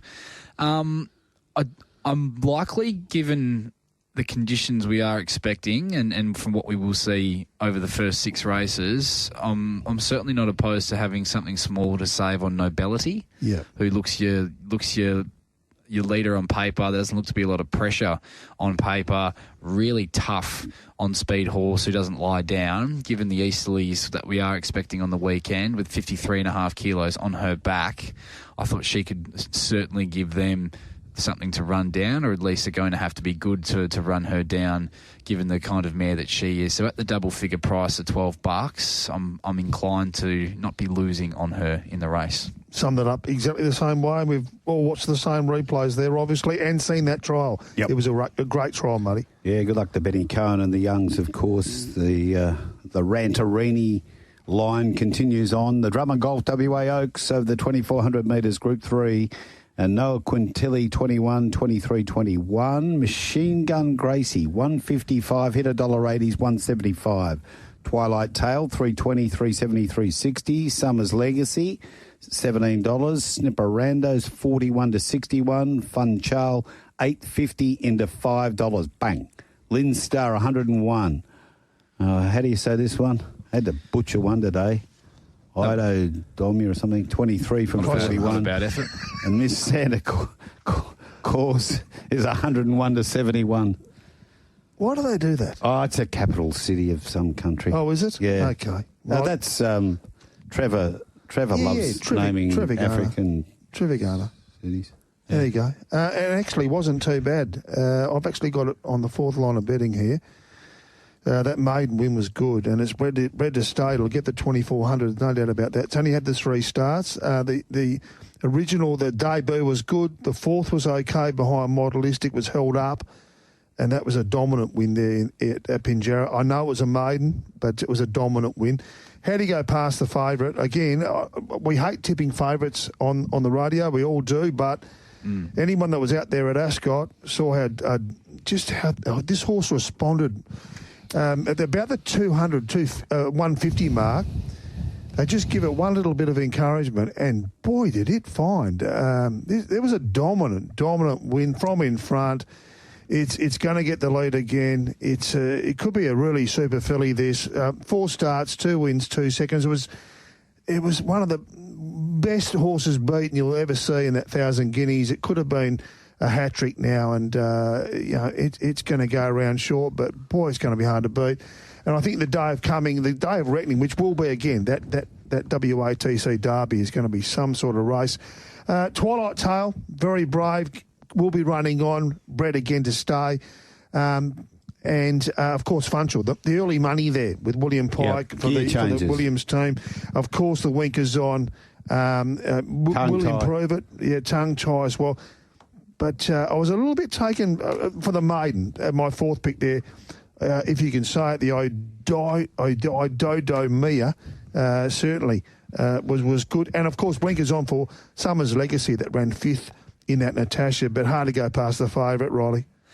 Yeah, she's a beast, isn't she? Machine Gun Gracie. Her last 2 performances have just been incredible. Interesting to note, watching the post-race interviews after the Natasha, you can always find I find in the post-race little nuggets of wisdom. Pike. And Clint Johnston-Porter, in fact, Marty, was very critical of his own tactics in the race last start, and virtually got off the horse and said it was pilot error. We'll be much better prepared next time when we meet her in the Oaks. So I'm anticipating that Clint Johnston-Porter is going to ride Twilight Tail very positively to keep Machine Gun Gracie in his sights and follow her wherever she goes from that good draw that he's got. She's no value for me at the price, and I'm waiting to see what the market does, because I could entertain the way it's trending, having a bet on Twilight Tale to turn the tables on Machine Gun Gracie with that more positive ride from Clint Johnston Porter. I don't think the 2,400 metres is going to be of any hindrance to the both of them. And a way I'm thinking about playing this race from their last start runs is I could see these two clearing out. I could see Machine Gun Gracie and Twilight Tale clearing out, and I think the Quinella a terrific bet. Okay, I'm going to add a little bit more to that. I reckon Pike said something in his post-race as well. He said we've got a couple of weeks to get this right. Somewhere around those lines, they've made the gear changes. I know this. I didn't know about the betting until I looked at it then, but it didn't surprise me. They really believe that they can get that closing margin down and maybe turn the tables. I think those two are going to get a lot closer to Machine Gun Gracie in this than we saw in the Mel Vista. And I could see why you're making, obviously, the Grant and Alana Williams polish, another run under the belt, particularly at that distance for Funchal, gear changes as well. But for me, if you're going off their last start runs in that Natasha, I just thought Twilight Tale was a far superior run. I'll back them both and do the Quinella with both. Right, let's wrap up our thoughts on the Group 3 WA Oaks. Wrapping up, Twilight Tale is the value for me at the moment, so I will be backing her to turn the tables on Machine Gun Gracie with a more positive ride, and I love the Quinella as a bet for me. I'm not knocking Funchal, Marty, but for me, they're the two, Machine Gun Gracie, Twilight Tale, Quinella as well. Russ, you're with a fave? Mate, very hard to beat. I think, again, put the 18 in your first fours. 8? Yeah, okay. I'll leave that to the judge. Drummond Golf, of course, sponsoring the WA Oaks. That's where I got this shirt from. Magnificent. Yep. Greg Norman. Fantastic. Very good. Got the shark. Last event of the day, the Solutions Matchmaking Handicap. It's over the 1,800 metres. Time to go at 5:25. We've contacted Trevor Tasker. He's waiting for us. He's fine. So we'll get to TT soon. Stylish Lord is 5 to 440. 2 Henchard, 17. 3 Premium Girl is 5. 4 Allegro Sonata is 16. 5 is Blazing Emerald, 750 to 7. 6 Zaza Rock, 20. How's yours? How's yours, Mark? 7 is Fine Touches, 21. 8 Trespassing, 20 into 950. Where's the Meerkat? 9 Expelorama, 61.51. Open at 34. Pharaoh Show, 650 to 440. They're backing a few. Tokyo Fire, 17 out to 61. 12 Uni Queen is 61 to 51. 13 Western Lady Speculate, 15.21 into $15. And to finish our Ripper race, a great way to finish a really good card there at Ascot on Saturday, with plenty of chances, including that Trespassing. If you watch the replays, a great second after leading behind Sale Session and just held on well. It could be even shorter if Sale Session steps out and wins earlier in the day.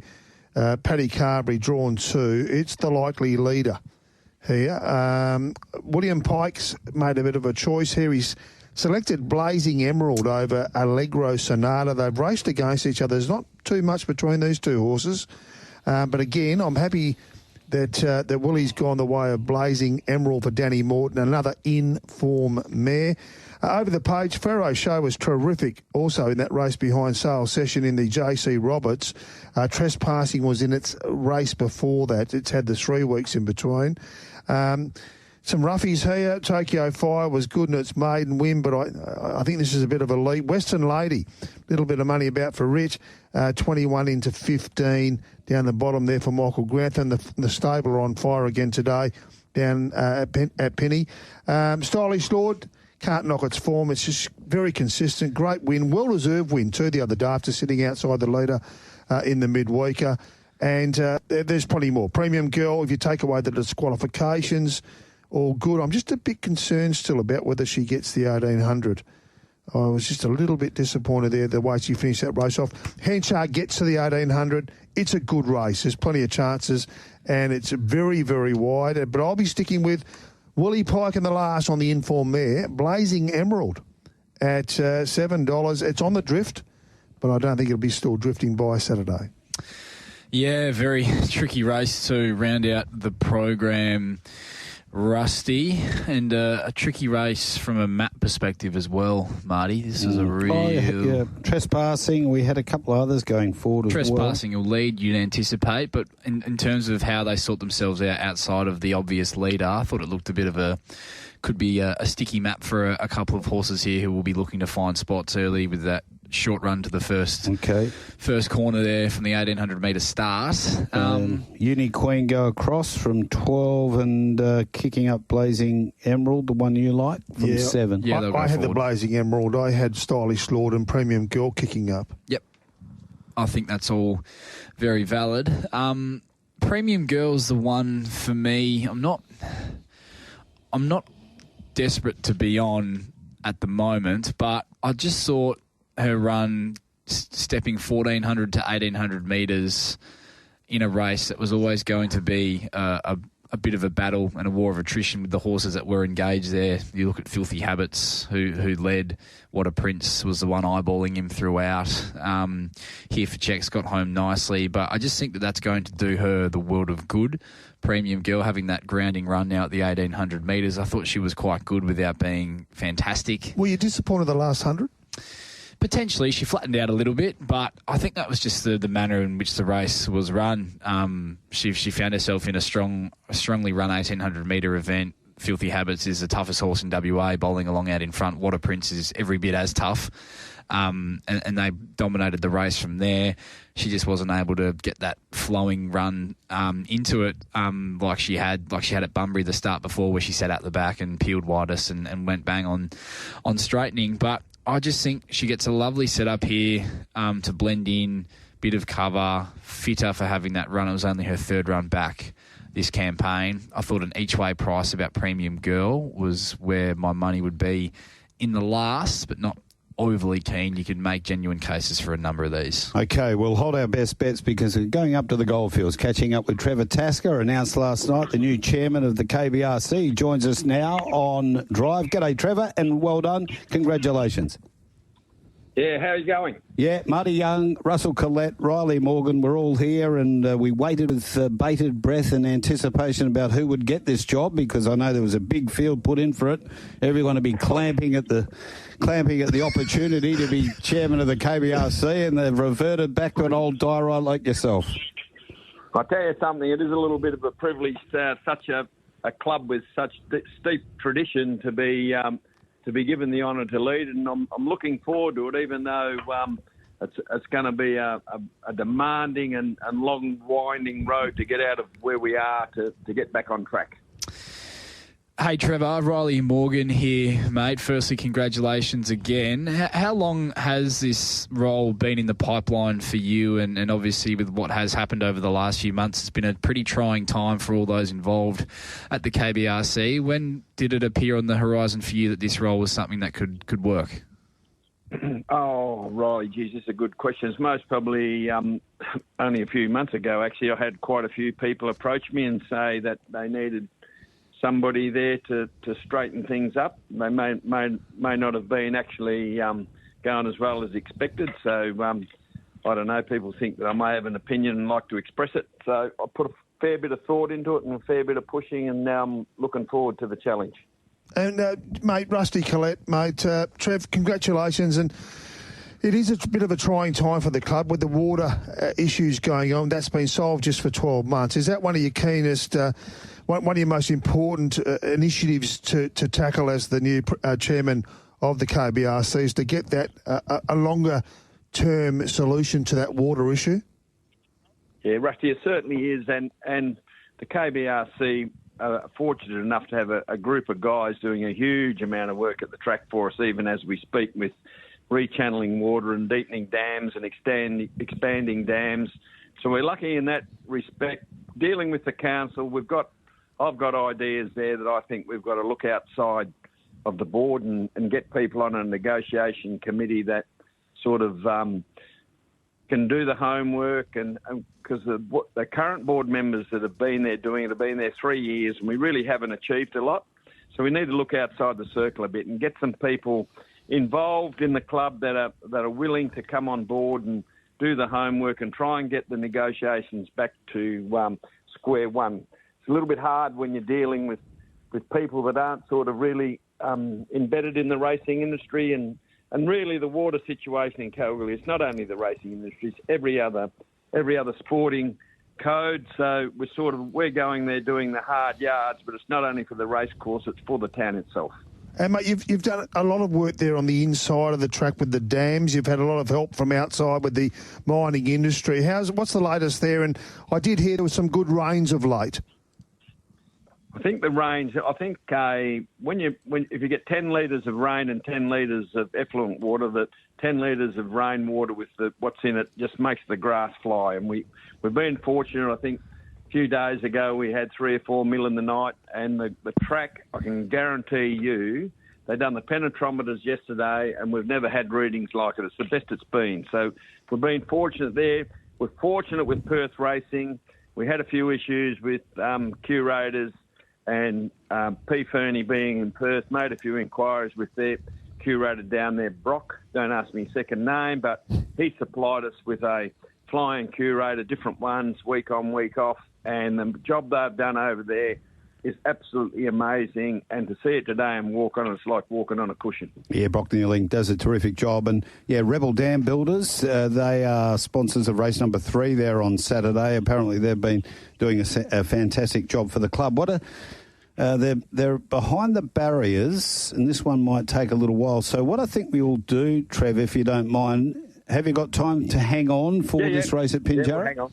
I can call you back. We can call you back. But no. Just think about this one. Have it ready, though. Apart from the water, the next list of challenges that you want to get your teeth into there as the chairman of the KBRC. But continuing on with new chairman of the KBRC, Trevor Tasker. Trev, welcome back. Thanks, buddy. Now, what are some of these major challenges that you've got ahead of you that you want to get your teeth into and sort out? Well, I think the biggest challenge is we just put together today. We're trying to finalise a subcommittee for the slot race we've got over the round, and they'll be looking at what day we should have that on to make it a big event. I suppose the other big challenges we've got is trying to promote the race club to the younger people and get them down there. I suppose it's been a little bit hard. You seem to get the same crowd, but racing's very important to the goldfields, and we just need to expand it out there, a little bit more promotion, and make it more excitable for the young people to come down, and even get them involved in the horses, which is sometimes you don't have to have a big share in a horse to get the enjoyment out of it, but that's the angle we'll be looking at. And just on that, Trevor, the slot race, is there thought being given to having the Hannons and the Cup on one day and the slot race a standalone day? I think sorry, Russell, we'll go back. I think that it's out there for discussion. There's been a lot of different angles thrown around, whether they have the slot race standalone on the Sunday before the Hannons or the Hannons and the Cup on the same day. So it's all up in the air, and that's why we've got to start moving on it and get this subcommittee up and running to bring recommendations to the board. And just one more on the actual round itself, because look, a lot of people travel up from Perth and they plan well ahead to get up there.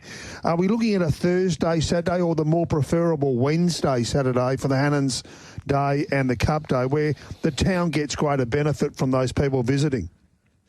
For me, Russell, 100% I'd be the Wednesday, Saturday. I think exactly the same thing. There's a lot more activities can be put on and appreciated by the whole Goldfields region, not just Kalgoorlie and the people coming from Perth and whatever. And then everybody gets involved and gets a little bit of a bite of the pie. It's a humming time of the year. I've been to a lot of carnivals around West Australia. They try to beat us, but I think the Kalgoorlie Racing Carnival, when we do it over that 2 or 3 days, is one of the best carnivals you'll ever go to. Hey, Trevor, how are the stables that are based up there in Kalgoorlie going in terms of, you mentioned you want to get more young people involved in racing. How are these stables up there in Kalgoorlie at the moment going for staff and everyone else that works in these operations behind the scenes? Because I do know, talking to a few people, there were a few issues in that regard last season. Our biggest drama here, I suppose, is not as much staff. It's track work riders, and I think that's right across the board. We struggle a bit, but this year, fortunately, last year we had Scotty Giddos come over from Queensland, and he's a very capable track work rider. He's doing his best to try and get back into race riding, but he's actually riding a couple for me, and I know he's going to do a few for the King Fernie when he gets back. But that's our biggest issue, track work riders, trying to get people in that way. Stable hands and strappers and that doesn't seem to be as big an issue as the riders. And Trevor, we've got great numbers down here at the apprentices school with Johnny Clayton. It's a great track, Kalgoorlie, for setting people up. Your 4 and 3 kilo claiming kids, they get up there and they really do get a great grounding for racing. I noticed on this weekend you've got Rocky Chung coming up, who's over from the Hong Kong Jockey Club as a guest here for 2 years. Terrific young man. He's a real buzz down here, and he's got a real cult following already. He's only been here a couple of weeks. He's just bubbly, and when he wins, he really lets everyone know that he has a win. But that should be, I think, a bit of a focus for the club, is maybe to really develop some of those kids and get some of that really competitive apprentice racing up there. I'm with you on that. I believe 100%, and I'm a bit of a stickler for that here, to give the kids a go. And through the time, most probably a few of the kids have cost me a couple of races. But I'm pretty loyal with that, with the Rosie Marnies and et cetera. And I try to stick with them. And I do think that is a great idea, bringing these kids over. And I was only hoping that with Singapore closing down, we could have lobbed a few people from over there, but I don't know how we go with the visa and what not. But I know that Peter Fernie was looking that way, and he was looking for people from Ireland and wherever. But we'll just see how it pans out. What about the revenue drivers for the club? Trev, we're talking about membership and sponsorship. How's that all looking? Our membership is good, really good. It's and I think even when we were up in the air whether we were going to race or not, I think we finished up before Christmas with about 280 members, and that normally heads up to around about 500. So we're quite on track for that. Sponsorship for the first meeting, a little bit slow, but the same thing. But I reckon now that we're up and running, and when people see the vision of the track and how it's looking, and they know that we're in there now for the long haul for the rest of the year, just a little bit of prying around the place, and normally we don't have major issues with sponsors. Okay, when will we get an announcement of the replacement for Ian Dunstan as your CEO? Well, that's already been announced. It was announced last night. The guy's just given his notice from the job that he's in. He had to give 4 weeks. So fortunately enough, we've got Jan Glasson back for a few weeks just to steady the ship and make sure we're operating okay. And the guy that we've got is very appealing, and his background is very good, and hopefully in 4 weeks' time we'll get it out there, and he'll be our next biggest promotion. Okay. Any hints? Yeah, he's a local guy, and he's been around for a long time, involved in mining and training in mining. But the way my vision is to set the board up, go more. We're very fortunate to have some new board members that are hands-on. And I believe now that we can set up, the way we're going to run the club is going to be a lot different what it has been before. So there'll be more hands-on from the board instead of just sitting back hoping that things happen. We had board members over there today doing stuff.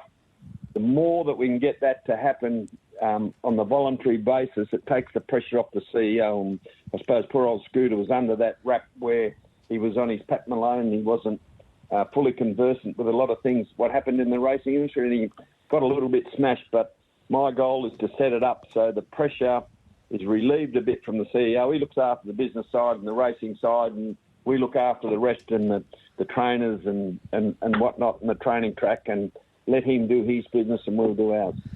Hey, Trevor, we've got one off the text line here, and one of our listeners has asked for your thoughts on starting the season in March every year after the last 2 seasons having to hand up that first meeting due to the track not being ready at that time? Well, I can tell you now, we've put in a submission to Vinnie Rowe down at Rawa. The first meeting, we're prepared to let that go, not only because of the condition of the track and whatever, because the seasons are changing. It's very hot, and I think the horses coming back for Kalgoorlie are coming back most probably in the middle of, just after Christmas, in the middle of summer, and very hard on the horses. So we're we're prepared to throw up that first meeting will give us that extra 2 weeks. So whether Esperance pick it up or they give up on me, I don't know. But we're prepared to give up that first meeting. And Vinny got the email today to that effect. And just on the board itself, Trev, just wondering, can you give us a bit of an insight as to the skill set of the new board members and how happy you are with the mix? I'm very happy. We've got a couple of contractors, machinery contractors on there. We've got Les Dennison was tied up with Pinjarra Racing a while ago. He's a cross horse racing. He's a goer. He was out there today doing a lot of work on the dams with the pumps and what have you. We've got Wayne Cox has been around for a while. He's a bit more the draw it up and we'll do it type of thing. Very happy with how we've landed. We've got Don Lee back on. Don's an ex-Coolgardie Racing Club board member or committee member. So there's people that know racing but have got skill sets that we can use outside of the board. Okay, first meeting of the season at the track is this Saturday, and it's free entry. I know that. I know you've got a horse in too, a Lounger's Star. How's it going to go? Well, how's it going to go? I'll tip it on the radio for you, and then everybody will get a quid out of it, and I'll be annoying the bloody buggery out of me to get another tip. No, you'll go right. We'll be up there on the money somewhere. How can we beat Peter Fernie? I'm going to be the leading trainer after Saturday anyway, because he's in hospital in Perth and he's asked me to saddle up his horses, so I might get a few winners on Saturday and I'll be the leading trainer on Saturday night. How would that be? Just take a percentage out of all of his winners, Trevor. Oh, Jesus. How would he be in hospital? How would you like to nurse him? Oh. They'll have their hands full. There's no doubt about that. Huh? Trev, mate, all the best to you. Three nurses have had breakdowns today. Mate, all the best to you and the new committee. And a big thanks to Ian Scooter Dunstan for the job he did. He Harry did Harry Donald, a lot of promotion and a lot of hard work. They put a big effort in on keeping the club happening through difficult times. Especially with that water issue. But hats off to all of you. We hope it's a super year. I do hope you get that Wednesday, Saturday round so we get plenty of days in between to have plenty of good fun up there on the goldfields. Yeah, thanks, Rusty, and thanks to you guys for taking an interest, and I'm really, really looking forward to and excited for the season ahead. There he is, new chairman of the KBRC, Trevor Tasker, and great to have him on board. Wish him all the very best. He's a beauty. He's a ripper. Yep, no doubt about it. Clear up Pinjarra Race 8. It was 8-3-6-5. Famous Dream, Ava, Carino 962.60. Chop Suey $1.10. Simply Rosso 250. The Quinella 1060. Exacta 32.30. Trifecta $160.60. The first four 8-3-6-5, 605.80. 7 and 8 the double 22.60, and the quaddy 5, 6, 7, 8 266.10. 2 and 7 out. Pakenham Race 8, 2 minutes off. And number 2 is Korobaniki at 26.3. Dane on tour $5 from 7.50. 4 Universally $7.50.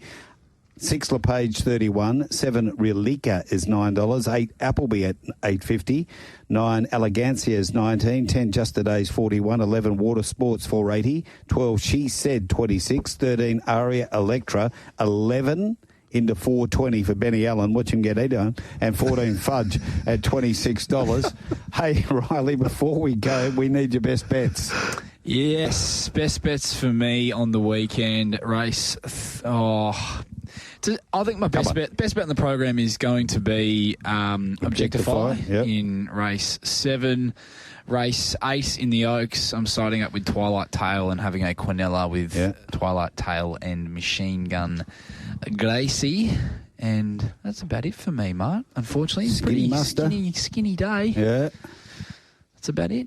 Russell? Mate, I can see them setting it up for a magnificent WATC derby. I think both the shorts will get in, both Machine Gun Gracie and Sale Session. My other bets of the day, I think Angel Undercover each way. Mm-hmm. And in the 2-year-old, I know a lot of people don't like tipping 2-year-olds. Bradbury's Moment. Just remember that name.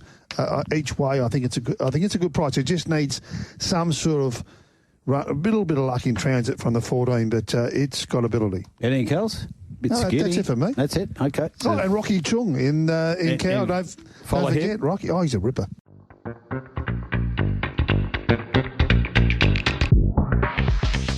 We hope you enjoyed another stimulating episode of Straight Up. All betting markets supplied by Tab Touch. All care, no responsibility went into the production of today's podcast.